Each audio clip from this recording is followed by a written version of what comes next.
ಹಿಮ ಬೀಳೋ ಜಾಗದಲ್ಲಿ ಮಳೆ ಥರ ಸುರಿಯುತ್ತೆ ಹಿಮ. ಮೈಯಲ್ಲಿ ಒಂದು ಚೂರು ಬಟ್ಟೆ ಇರಲ್ಲ, ಕೋಪೆನ ಬಿಟ್ಟು. ಕೋಪೆನ ಇಲ್ಲದ ಕೂತ್ಕೊಳ್ಳೋರು ಇದ್ದಾರೆ. ಏನು ಹುಚ್ಚು ನನ್ನ ಮಕ್ಕಳು ಇವರು ಹಾಗೆ ಅಂತ ನಾವು ಯೋಚನೆ ಮಾಡ್ತೀವಿ. ಆದರೆ ಅದರಲ್ಲಿ ಪರಿಪೂರ್ಣತೆಯನ್ನು ಪಡೆದವರು ಬಿಟ್ಟು ಬಿಟ್ಟು ಎಣಿಸಬೇಕು.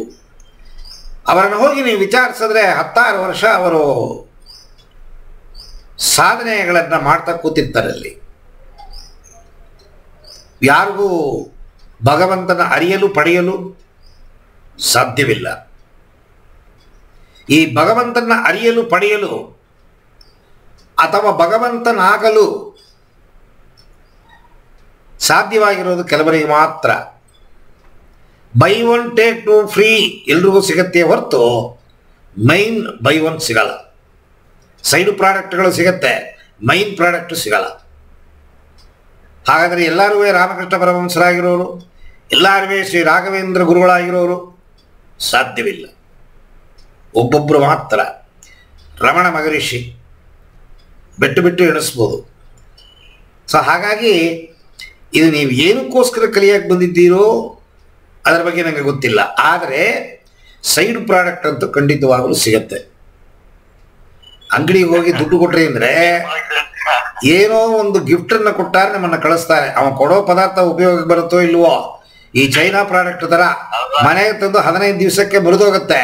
ಆದರೆ ಅವನು ಕೊಡೋ side product chocolate, cake, coffee, tea ಏನೋ ಕೊಡ್ತಾರೆ ನೋಡಿ, ಅದು ನಮಗೆ ಉಳ್ಕೊಳುತ್ತೆ. ಅದೇ ಖುಷಿ, ಅದೇ ಸ್ಯಾಟಿಸ್ಫ್ಯಾಕ್ಷನ್. ಮೇನ್ ಪ್ರಾಡಕ್ಟ್ ಬರ್ಬೇಕಂದ್ರೆ ಬರೀ ಇನ್ನೊಂದು ಜನ್ಮ ಬರ್ಬೇಕು. ಅಟ್ಲೀಸ್ಟ್ ಸೈಡ್ ಪ್ರಾಡಕ್ಟ್ ಅಲ್ಲಿ ನಾವು ಸಕ್ಸಸ್ ಆದ್ರೆ ಮುಂದಿನ ಜನ್ಮದಲ್ಲಿ ಮೇನ್ ಪ್ರಾಡಕ್ಟ್ ಹೋಗ್ಬೋದು. ಎಷ್ಟೋ ಜನ್ಮಗಳು ಇರ್ಬೋದು, ನಮ್ಮ ಕಾರಣ ಮೂಲಕ ಹೋದ್ಮೇಲೆ. ಆದರೆ ಮನುಷ್ಯನಾಗಿ ನಾವು ಹುಟ್ಟಿದ ಮೇಲೆ ಗೊತ್ತಿದ್ದೋ ಗೊತ್ತಿಲ್ಲದೇನೋ ಅಮ್ಮ ಅಪ್ಪ ನಮ್ಮನ್ನು ಎಳ್ಕೊಂಡು ಹೋಗಿ ಸ್ಕೂಲಿಗೆ ಬಿಡ್ತಾರೆ, ಅಳ್ತೀವಿ. 3 ವಯಸ್ಸು 4 ವಯಸ್ಸಿಗೆ ತೊಗೊಂಡೋಗ್ಬಿಟ್ಟು ಬಿಡ್ತಾರೆ ನಮ್ಮನ್ನು. ಅದಕ್ಕೆ ಅಮ್ಮನ ಬಿಡಕ್ಕೆ ಇಷ್ಟ ಇಲ್ಲ, ಕಿರಿಚುತ್ತೆ ಅದು. ಸ್ಕೂಲಲ್ಲಿ ಸೇರಿದ ಮೇಲೆ 1ನೇ ಕ್ಲಾಸು 2ನೇ ಕ್ಲಾಸು 3ನೇ ಕ್ಲಾಸು 4ನೇ ಕ್ಲಾಸು ಮುಂದೆ ಹೋಗಬೇಕು. ಅದಕ್ಕೆ ನಾವು ಸ್ಕೂಲಿಗೆ ಸೇರೋದು. ಕೊನೆಯಲ್ಲಿ ನಾವು ಆ SSLC ಮಾಡ್ತೀವೋ ಬಿಡ್ತೀವೋ ಹಾಕುವ ಅಟೆಂಪ್ಟು 6ನೇ ಕ್ಲಾಸು 8ನೇ ಕ್ಲಾಸು 9ನೇ ಕ್ಲಾಸ್ ತನಕನಾದರೂ ಹೋಗುತ್ತೆ. ಅಂದರೆ ಈ ಜನ್ಮದಲ್ಲಿ ಆಧ್ಯಾತ್ಮದ ಅರಿವು ನನಗೆ ಇದೆಯೋ ಇಲ್ಲವೋ, ಜೀವನದ ಪರಿಪೂರ್ಣತೆಯನ್ನು ನಾನು ಪಡೆದಿದ್ದೀನೋ ಇಲ್ಲವೋ, ಅದರ ಪರಿಪೂರ್ಣತೆಯನ್ನು ಪಡೆಯುವ ಸಲುವಾಗಿ ನಾನು ಹಾಕಿರುವ ದಾಟಿರುವ ಮೆಟ್ಟಿಲುಗಳು ಎಷ್ಟು ಅಂತನ್ನೋದು ಲೆಕ್ಕ. ಪ್ರಯತ್ನ ತುಂಬ ಇಂಪಾರ್ಟೆಂಟು ಪ್ರತಿ ಜನ್ಮದಲ್ಲೂ.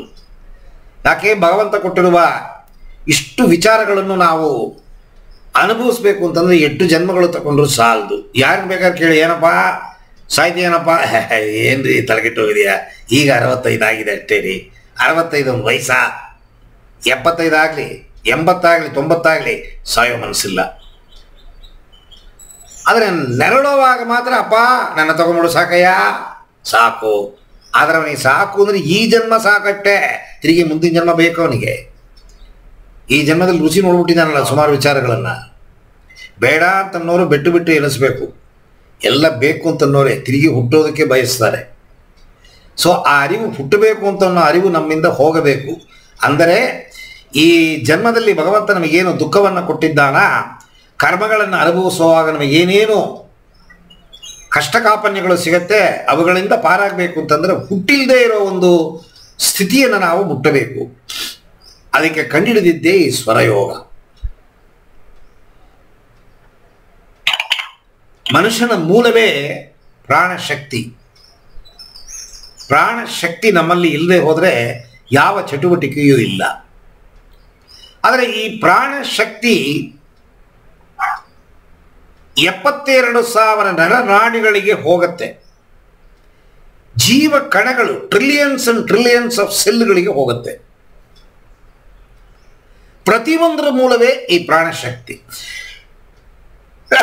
ಆದರೆ ಬರೀ ಪ್ರಾಣಶಕ್ತಿನ ಇಟ್ಕೊಂಡು ಏನು ಮಾಡೋಕ್ಕೆ ಸಾಧ್ಯವಿಲ್ಲ. ಮನುಷ್ಯ ಇದ್ದರೆ ವಾಸ ಮಾಡೋಕ್ಕೆ ಮನೆ ಬೇಕು, ಮನೆ ಇದ್ದರೆ ಮಾತ್ರ ವಾಸ ಮಾಡೋಕ್ಕೆ ಸಾಧ್ಯ. ಮನೆ ಅಂತ ಸುಮ್ಮನೆ ಒಂದು ಹಾಲು ಥರ ಕಟ್ಟಿಬಿಟ್ರೆ ಸಾಧ್ಯವಿಲ್ಲ. ಟಾಯ್ಲೆಟ್ಗೆ ಎಲ್ಲಿ ಹೋಗ್ತೀರಾ, ಸ್ನಾನ ಎಲ್ಲಿ ಮಾಡ್ತೀರಾ, ಪ್ರತಿಯೊಂದು ಚಟುವಟಿಕೆ ಮಾಡೋದಕ್ಕೂ ಒಂದೊಂದು ಜಾಗ ಬೇಕು ಮನೆ ಒಳಗಡೆ. ಹಾಗೆ ಭಗವಂತ ಈ ದೇಹವನ್ನು ಬಿಡಿ ಬಿಡಿಯಾಗಿ ಪ್ರತಿಯೊಂದಕ್ಕೂ ಉಪಯೋಗ ಬರೋಂಗೆ ಮಾಡಿಕೊಟ್ಟಿದ್ದಾವೆ. ಒಂದೊಂದು ಜಾಗದಲ್ಲಿ ಒಂದೊಂದು ಉಪಯೋಗ, ಅದಕ್ಕೆ ತಕ್ಕಂತೆ ನಮ್ಮನ್ನು ಸೃಷ್ಟಿ ಮಾಡಿದ್ದಾನೆ ಭಗವಂತ. ಇದನ್ನು ಮ್ಯಾನಿಪುಲೇಟ್ ಮಾಡಿ ನಾನು ಅರಿಯಲು, ಭಗವಂತನ ಪಡೆಯಲು ಸ್ವರಯೋಗ 100ಕ್ಕೆ 100 ಉಪಯೋಗಕ್ಕೆ ಬರುತ್ತೆ.